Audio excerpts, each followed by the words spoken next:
I think that the impression that Bashevis Singer was reviled by many Yiddish readers is probably overstated.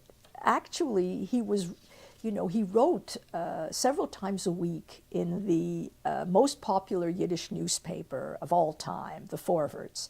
This was his home base. He wrote both under his own name, Bashevis, where he wrote all his novels serialized, and they were very widely read and very widely appreciated. He also wrote under a bunch of pseudonyms. Whenever it pleased him to write a column about this or that, he wrote, and he had many appreciative readers on that score as well.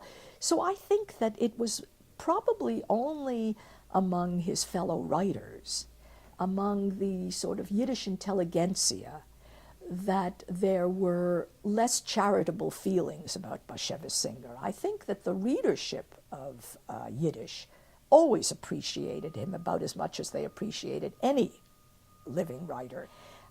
Bashevis Singer was loved by the people who read him and who waited for the next episode of his writings, but his fellow writers really did object to him. And we should remind ourselves that one of the main reasons for this was not only jealousy, as is sometimes thought, and perhaps accurately thought, but one of it was because he was one of the only active anti-communists.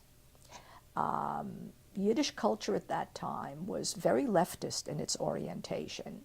Isaac Bashevis Singer was not just not a leftist, he was really an overt anti-leftist in a way that very few Yiddish writers were. And I think that this is one of the things which really made him unpopular. And it was reciprocal.